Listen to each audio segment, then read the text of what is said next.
If you do not throw these glide baits, then guys, in the fall time is a great time to do it. Today on Bass Fishing Declassified, we're about to get into how and where to throw these things in the fall months. So if you're new to glide bait fishing, or if you're even the experienced angler, hey, this video is for you. Now let's get into it. Glide baits can be so much fun to fish, but they are oftentimes very difficult and expensive to fish. So if you happen to be somebody who wants to get into glide bait fishing, it's kind of overwhelming because you don't want to go spend $100 on a glide bait that you find out isn't the right glide bait for you. So one of my biggest tips for people right now who want to get into glide bait fishing is to go out and try one of these Berkley Nessie glide baits. They have a 5, a 7, a 9-inch size, and they're extremely reasonable, coming in right around $10 a pop, depending on which size you get. Plus, they're made out of plastic, so they're very light. This one is only 1 ounce, so I can fish it on my traditional medium-heavy bass fishing tackle. I've got it here. This is an MHX 874, NMB 874. It can handle a 1 ounce bait just fine, just a 7.3 rod. But it's a very, very reasonable price point, but it performs every bit as good as your custom-made baits that are going to cost $100, $200, $300 or even more, and they're going to weigh a lot more than 1 ounce. So from that standpoint, you'd have to go out and buy special tackle just to be able to use those.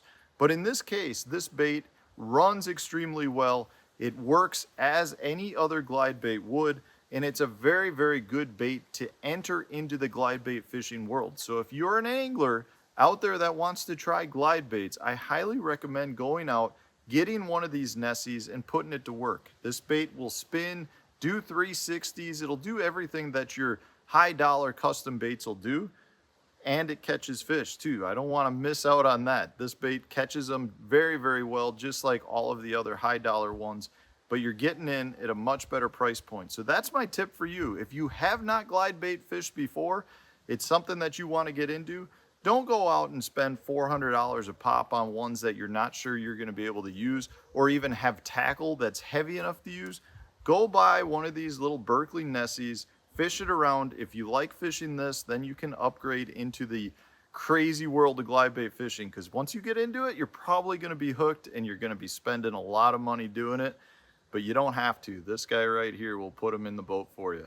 Okay guys, I've been throwing these glide baits now for about 2 years, and man, I wish I would have started throwing them sooner. I had opportunities to throw them sooner. There's a few kids that I've coached that are pretty good with these right now, and they've been good with them for years, and I just never did it. But now all of a sudden I've done it for 2 years, and I've loved it and enjoyed it. But right now, this is a time to throw it. So if you're new to it, interested to it, I'm going to talk about a couple baits. I'm not going to talk about your high-end baits. Talk about a couple baits, where to throw it, and just a couple little gear tactics. So this right here is the Spro KGB Chad 180. Now guys, if you're looking to spend $50 to $70 on a bait, this is 60 bucks. This is the one to do it, okay? If you're wanting to. Now guys, and that's just, let's talk about the baits. That's what I'm doing first is, this is a $60 bait. That's high, I know. But if you are interested in a good product at a price, this is what I think is the best one out there. It's hard to find, they're hard to get, but I'm just letting you know there's a reason for that, okay? They have a couple colors. This is the brim color. I like the bone color, and I'm trying to get my hands on some gizzard shad ones, so that'll be my next color to do. Now, if you are very interested in new, don't want to buy a $60 bait, I get it, I understand. This is a Bass Pro model. It's a $20 glide bait, okay? So this is something to start with. Now, there are differences between this and that $60 bait, but this guy still catches fish. I bought a couple of these for me to use personally, okay? And I've tested them on the water. I see the difference between this and that $60 bait, okay? There's just a couple things. This thing will roll over a little more, won't maybe move as well, but it still will go in a 180 direction. And you know, there's one thing about the hook right here. The hooks don't have the little swivel hanger system that it does. But guys, this will catch fish. I got this to teach my kids that I coach and have other people that are learning to throw this, okay? And guys, I've seen the pictures. I know someone that uses this and catches big fish.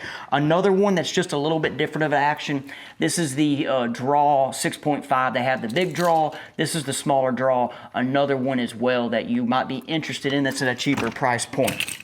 Guys, where to in the fall look to throw the glide baits and easy targets docks, okay? docks. Now, I know you might need to be pretty good at casting, okay?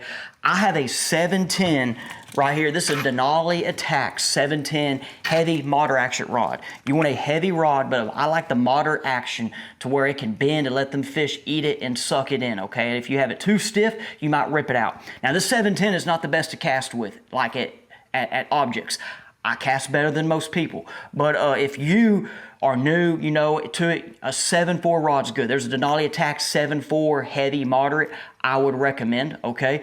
I know Matt and Randy are both on this video. They both have talked about rods similar, okay? Matt's was 7.3, and I forgot Randy's is 7.6 maybe. I don't want to mess that up. It's around there, okay? So guys, but docks. Docks is an easy place to target, okay? If you have docks, fish will live around docks almost year round, okay? They're either eating the brims, of course, they're eating, forage, it could be coming by, but that's their place that they're living at. So there are docks that just hold big fish. And one way to catch them right now is with these big glide baits. Another area is laydowns, okay? Lay down trees. Randy already talked about points, but I like to throw these if I'm not using live scope. And guys, I'm not talking about live scope. This is straight if you don't have live scope, okay? Because I got it, I use it, but I'm talking before live scope and you guys that do not have it, or if you do have it, okay? But I'm looking at targets. I want to throw this at a target I can see with my eyes, okay? And that's why I'm saying docks, lay downs. If you have a stump flat that you know where they're at, okay? Because I don't want to get it hung and lost, all right? But a target that can hold a big fish and these draw them, okay? On your retrieves, you're going to learn the retrieves, okay? Sometimes these baits do a lot of action on their own, so you don't need to do too much working to get them to go. So just play with the retrieves a little bit, and you'll kind of figure out what the fish want that day. But guys, hopefully these tips have helped. Once again, I love this Spro KGB right here. They're hard to get, all right? I lost my first one the other day on an electronic lesson, and man, it hurt me. I have a couple. That one has caught a lot of fish. Guys, hopefully this helps. Let me know in the comments if there's any glide bait tips you have, okay? I don't know where this is at in the video. Leave some comments on any glide bait tips, lures that you like, or rods, reels, man. I'll be looking forward to hear from you. Now, hey, let's go see what Randy or Matt, I don't know where I'm at in the video. I'm filming it right now before. But let's see what the next angler has to say about throwing these big glide baits. Hey guys, and welcome back here to another edition of Bass Fishing Declassified. And really appreciate you guys taking some time to check today's video out. And before we get started, guys, today's video is brought to you by Bridgeford Food Corporation, that not only make the Bridgeford Sweet Baby Ray Jerky, they also make a bunch of other great products like the summer sausage, pepperoni, and salami. You guys can check it out at any Walmart stores across the country. They're just a great product, great boat food, a great supporter of the sport of fishing. So much appreciated you checking that out. Guys, today we're going to be talking about glide baits. We're going to give you guys some beginning tips for glide baits if you haven't fished them, because this lure category is probably the best type of lure to catch a giant bass. So if you're interested in catching a giant bass, glide baits are definitely one of the lures you need to know how to fish. But the thing about them, guys, is there's a lot of sort of like ins and outs and nuances about them that make them pretty difficult to fish at times. And a lot of people fish them with very little success. But I think I can give you guys some tips that will give you guys some a good foundation to begin your search with it. So first of all, let's talk about the glide bait. There's a lot of different glide baits out there. The one I prefer, this is the Megabass iSlide 187 glide bait. This is about 7 inches long. As you can see, looks just like a fish, guys. Now, most glide baits, what they're designed to do, they're a hard bait, and they swim like this. They swim back and forth, sort of like an S, a little bit like that. Just sort of like a real slow, big giant bait fish swimming through the water. And this combination of the realistic appearance on the Megabass iSlide 187, plus the big size of it and the way it moves, it attracts a lot of big fish. So there's a lot of things that will help you with this. First of all, let's talk a little bit about fishing them. One of the things that you sort of have to get comfortable with is the fact that if you fish a big glide bait, you're not going to get many bites. That's just all there is to it. I don't care where you're fishing.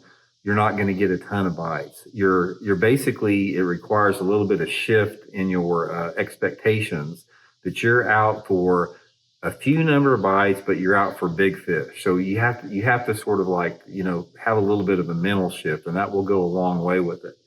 The second thing with it is that you have got to commit to it. You can't take a big glide bait. Now, this is a decent size one, the 7 inches, but glide baits come anywhere between like 5 inches up to over 10 inches. This is sort of a mid-range glide bait. So if you're going to fish a glide bait of any size, you have got to throw it all day long. You can't go out there and just pick it up for 30 minutes and not get a bite and throw it and pick up something else. That's very, very tempting to do, but you're never going to get good with it.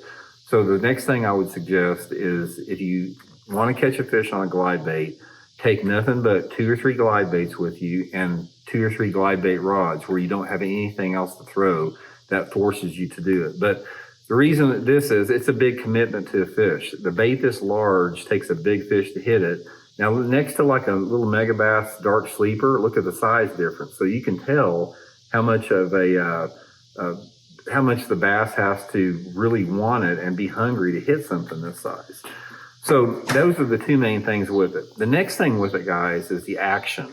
A lot of these glide baits are designed, if you just reel them in, like if you just throw them out there and reel them back in, they swim back and forth like this. But one of the things that I have found out about glide baits that will definitely get you more bites is if you throw it out there and you work it just like a jerk bait, just twitch, twitch, pause, twitch, twitch, pause. You don't want to do it hard or to blow it out, but just do it enough to where instead of the swimming motion like this, when you twitch it, it's going to dart like that fast, and it's going to dart to the side fast like that, and back like this. And that fast movement of the glide bait generates a lot of strikes. Now, what you're going to have with this, and this is another frustrating thing about them, is when you fish a glide bait, if, say, for example, you throw it all day long, you're going to have maybe 10 fish follow the thing. And what they do is when you're working it, they'll track the thing and they'll look at it and get close, and then they'll swim away from it and not bite it. And if you get 10 bites in the course of a day's fishing, you might get 1 or 2 fish to bite it. That's the nature of the technique on there. So you have to get used to that. But what happens is if you have a fish that's following a glide bait and you see the fish tracking behind it, speed it up real fast. So say you're working it like this, coming through there, and you see a fish, speed it up before it just goes like that, like it's trying to get away from them. And that way they have no choice. They're either going to hit it or not hit it. But if you keep working it slow, they're going to get too good of a look at it and not bite it on there.